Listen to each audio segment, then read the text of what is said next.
سرکار کی ذات بابرکات پر ہدیہ درود و سلام عرض کرنے کے بعد قرآن عظیم کی عقائد مقدسہ آج کی اس بابرکت محفل میں تلاوت کرنے کا شرف حاصل کیا ہے۔ پروردگار عالم جل شانہ نے ارشاد فرمایا، ان فی خلق السماوات والارض، زمین و آسمان کی تخلیق میں، واختلاف اللیل والنہار، رات اور دن کے بدلنے میں، لآیات، فرمایا نشانیاں ہیں، لیکن ہر کسی کے لیے نہیں، لأولی الالباب، فرمایا صاحبان عقل کے لیے اس میں نشانیاں ہیں، عقل والوں کے لیے زمین و آسمان کی تخلیق میں نشانیاں، رات اور دن کے بدلنے میں فرمایا کہ نشانیاں ہیں، لیکن ان نشانیوں کو وہ سمجھتے ہیں جن کو اللہ رب العزت نے عقل سلیم عطا فرمائی، یعنی جو لوگ عقل مند ہیں۔ اب عقل مند کون ہیں؟ میرے مرشد کامل خواجہ غلام حسن پیر سواگ رحمۃ اللہ تعالی علیہ کے سامنے کسی نے کہا، حضور یہ انگریز جو ہے نا بڑے عقل مند ہیں، آپ نے فرمایا نادان خاموش ہو جا، اگر عقل مند ہوتے تو اپنے 5-6 فٹ کے وجود کو جہنم کی آگ سے نہ بچا لے، فضاؤں میں جہاز اڑانا، فرمایا یہ عقل مندی نہیں، عقل مندی یہ ہے کہ اللہ رب العزت کو راضی کیا جائے اور اس کو تسلیم کیا جائے اور مانا جائے۔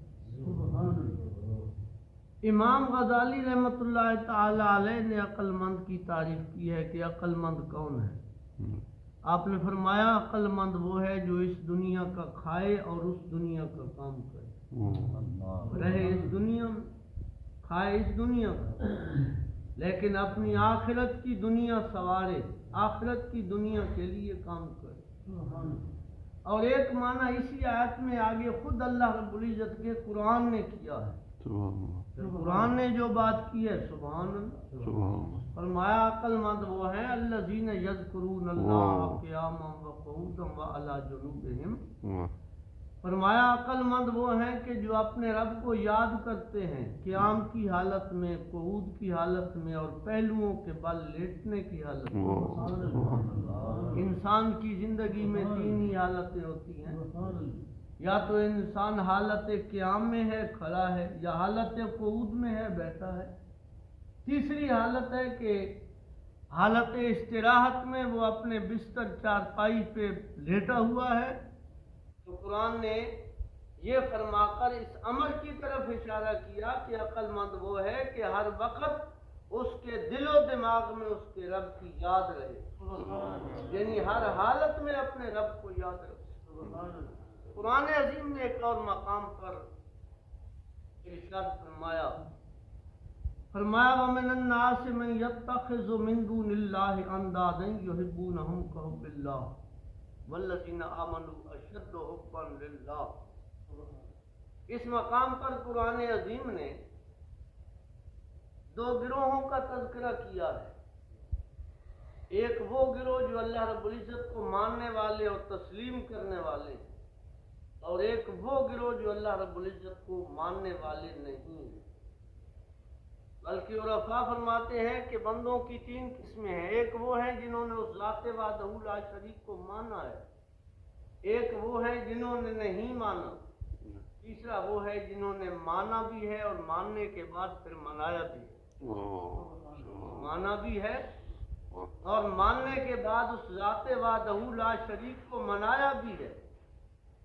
قرآن نے اس مقام پر جو میں نے آیت مقدسہ تلاوت کی ہے، ارشاد فرمایا کہ 2 قسمیں ہیں انسانوں کی، ایک وہ ہے وَمِنَ النَّاسِ مَن يَتَّخِذُ مِن دُونِ اللَّهِ أَندَادًا يُحِبُّونَهُمْ، کہ انہوں نے اللہ رب العزت کے بغیر اپنے معبود بنا رکھے، شہرت کو، جاہ و جلال کو، مال و دولت کو، دنیا کی رنگت کو، دنیا کی خوبصورتی کو، اور دوسرے وہ ہیں کہ والذین آمنوا اشد حبا للہ، کہ جن کی شدید محبت اپنے رب کے ساتھ ہوتی ہے۔ سبحان اللہ۔ ایک وہ ہیں جو اللہ کے علاوہ دوسروں کو اپنا معبود بناتے ہیں، ان کو اپنا قبلہ بناتے ہیں، ان کی محبت کا رخ اس غیر کی طرف ہوتا ہے۔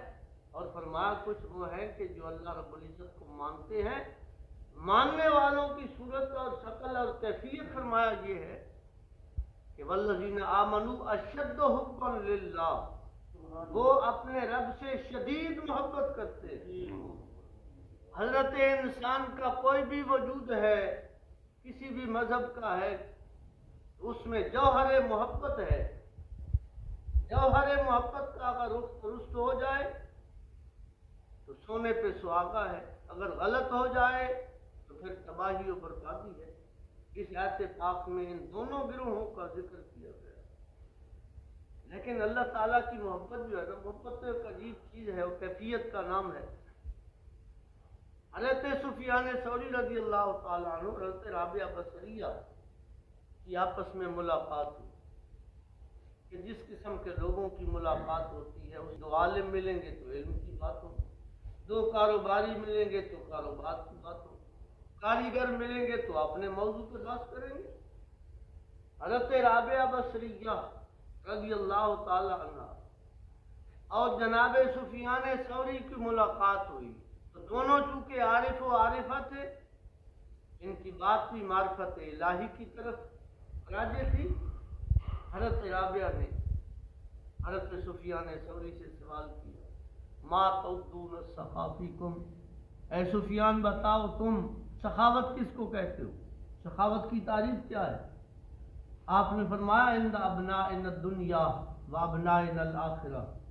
فرمایا اے رابعہ میں دو تعریفیں آپ کو بتا سکتا ہوں، ایک وہ ہے جو ابنائے دنیا کے نزدیک ہے اور ایک وہ ہے جو ابنائے آخرت کے نزدیک ہے۔ میں سخاوت کی ایک تعریف جو اہل دنیا کی اپروچ تک ہے اور ایک وہ ہے جو اہل معرفت کے نزدیک ہے۔ فرمایا دونوں بتا دو۔ فرمایا اما ابنائنا الدنیا فالذی یجود بمالہ، فرمایا اہل دنیا کی سخاوت یہ ہے کہ وہ اپنا مال راہ خدا میں خرچ کرتے ہیں۔ اما عند ابنائنا الآخرہ، اور جو آخرت کے طلبگار ہیں، جو مولا کی رضا کے طلبگار ہیں، فرمایا کہ فالذی یجود بنفسہ، وہ اپنی جان کو اس کی بارگاہ میں صدقہ کرتے ہیں۔ وہ مال خرچ کرنا درکنار، وہ جان کو بھی اس کی بارگاہ میں خرچ کرتے ہیں۔ لیکن سامنے میں اور آپ نہیں تھے، سامنے تھی حضرت رابعہ۔ تعریف بڑی جامع اور معنی ہے۔ مال یہ بھی بہت بڑی قربانی ہے، جان یہ بھی بہت بڑی قربانی ہے۔ لیکن حضرت رابعہ نے کہا یا سفیان و اخطاتا، اے سفیان یہ تعریف جو آپ نے کی ہے نا اچھی ہوگی، لیکن میرا دل اس سے نہیں بھرا۔ انہوں نے فرمایا رابعہ پھر تم تعریف کرو۔ فرمایا سخاوت یہ ہے کہ اللہ رب العزت کی عبادت کی جائے لیکن لا لطلب الجزا، اس سے جزا کی طلب نہ رکھی جائے۔ حضرت باجزید بسطامی رحمۃ اللہ تعالی علیہ سے سوال کیا گیا، من یحب اللہ و من یحبہ اللہ، بتاؤ کہ اس بندے کی نشانی پہچان کیا ہے کہ جو اللہ سے محبت کرتا ہے، اور اس کی پہچان اور نشانی کیا ہے؟ من یحبہ اللہ، جس سے اللہ محبت کرتا ہے۔ سبحان اللہ۔ یہ قانون قرآن نے بیان کیا ہے، فاذکرونی اذکرکم، فرمایا جو مجھے یاد کرے گا میں اسے یاد کروں گا، اور جو اللہ سے محبت کرتا ہے اللہ اس سے محبت کرتا ہے۔ آپ سے سوال کیا گیا کہ من یحب اللہ و من یحبہ اللہ، اس کی پہچان کیا ہے جو اللہ سے محبت کرتا ہے، اور اس کو ہم کیسے پہچانیں گے کہ اللہ جس سے محبت کرتا ہے؟ فرمایا من یحبہ اللہ، جو اللہ سے محبت کرتا ہے اس کی پہچان یہ ہے، وَهُوَ مَشْغُولٌ بِعِبَادَتِهِ سَاجِدًا رَاكِعًا، وہ اپنے رب کی عبادت میں مصروف ہوگا، رکوع اور سجدے کی حالت میں نظر آئے، وَالَّذِينَ يَبِيتُونَ لِرَبِّهِمْ سُجَّدًا وَقِيَامًا، ان استروا عن ذلك، اور فرمایا کہ جب رکوع سجود سے تھک جائے گا فبلسانہ ہی، تو پھر وہ سو نہیں جائے گا، بلکہ پھر اس کی زبان اللہ رب العزت کی ذاکر ہوگی، زبان سے اللہ رب العزت کا ذکر کرے گا۔ وَإِنِ اسْتَرْوَحَ عَنْ ذَلِكَ فَبِقَلْبِهِ، جب اعضاء کے ساتھ، زبان کے ساتھ، تو اب تیسرا درجہ بیان فرمایا فَبِقَلْبِهِ، پھر وہ دل میں اللہ رب العزت کو یاد کرے گا، لیکن غافل نہیں ہوگا، جو دم غافل سو دم کافر۔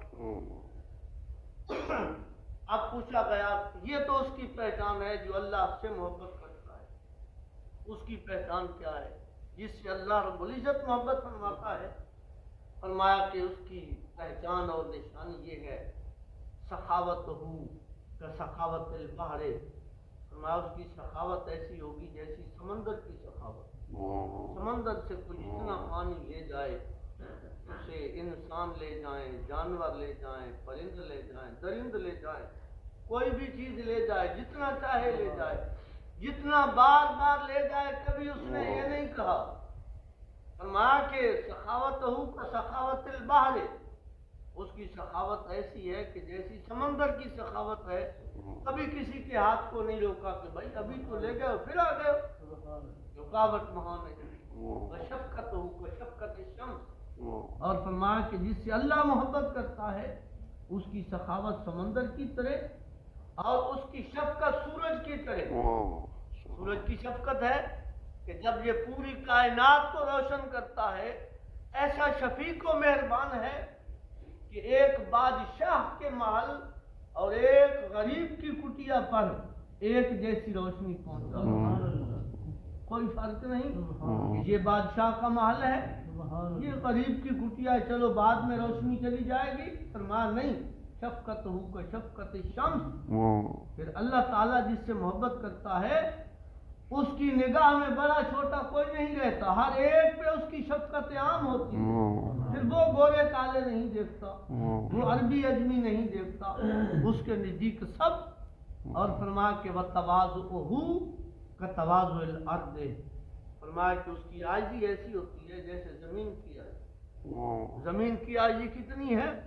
زمین پہ کوڑا کرکٹ پھینکو، پیشاب کرو، غلاظتیں ڈالو، لیکن کبھی اس نے یہ نہیں کہا کہ بندے خدا یہ مجھ پر کیا ڈال رہا ہے، جو بھی کوئی ڈالے وہ خاموش ہے۔ تو فرمایا کہ اللہ جس سے محبت کرتا ہے تو وہ اپنے آپ کو فنا کر دیتا ہے، پھر وہ کسی پر کوئی شکوہ اور گلہ نہیں کرتا، کسی پر کوئی شکوہ اور گلہ نہیں کرتا۔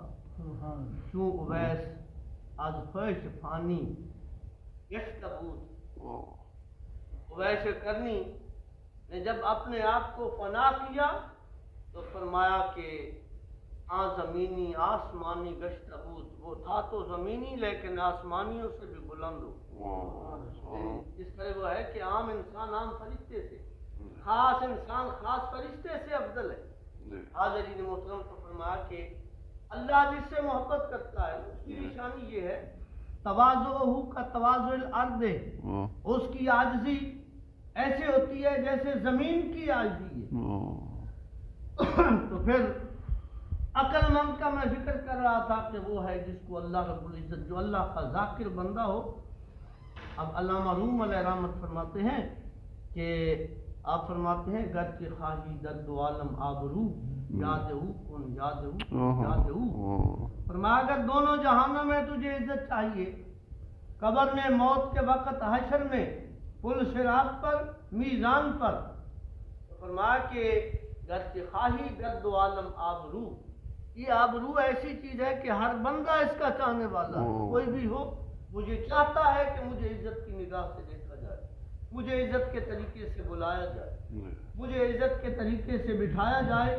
آپ فرماتے ہیں کہ اس کا نسخہ آپ کو کہیں نہیں ملے گا، میں بتاتا ہوں۔ علامہ روم علیہ رحمت فرماتے ہیں کہ گر کی خواہی درد و عالم آبرو یاد کن یاد کن یاد، اگر دونوں جہانوں میں عزت چاہتا ہے تو فرمایا پھر اس کی یاد سے کبھی غافل نہ ہو، اس کا ذکر کر اور پھر اس کا ذکر کر، تیری زندگی اس کے ذکر میں ختم ہو جائے۔ ہر گدارا ذکر او سلطان کو نہ، کہ اس کا ذکر ایسی انمول دولت ہے، ہر گدارا ذکر او سلطان کند ذکر بزیور ایمان بود، فرمایا کہ اس کا ذکر جو ہے نا یہ گداؤں کو بادشاہ بنا دیتا ہے. سبحان اللہ. گداؤں کو بادشاہ بناتا ہے. لیکن آپ دیکھتے ہیں اور میں بھی دیکھتا ہوں کہ بادشاہ مٹ جاتے ہیں، نام و نشان تک نہیں رہتا، کوئی ان کا نام لینے والا نہیں ہوتا. اللہ کا ذکر جس کو بادشاہی عطا کرتا ہے پھر اس کا ذکر قیامت تک جاری و ساری ہے.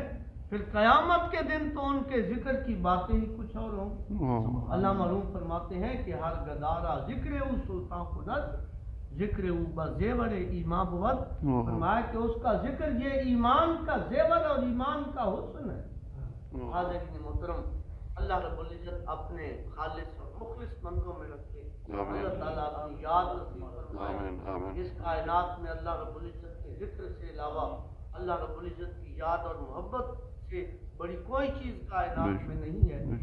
کچھ بھی ہے قرآن عظیم کہتا ہے کہ کل من علیہا فان ویبقی وجہ ربک ذو الجلال والاکرام. ہر چیز ختم ہو جائے گی، اگر رہے گی تو اللہ رب العزت کی یاد یا اللہ رب العزت کی محبت رہے گی.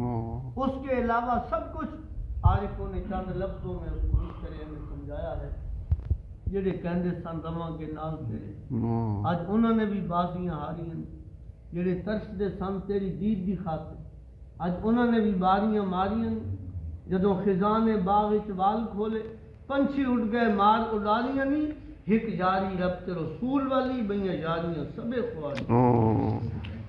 واخر دعوانا الحمدللہ. آمین.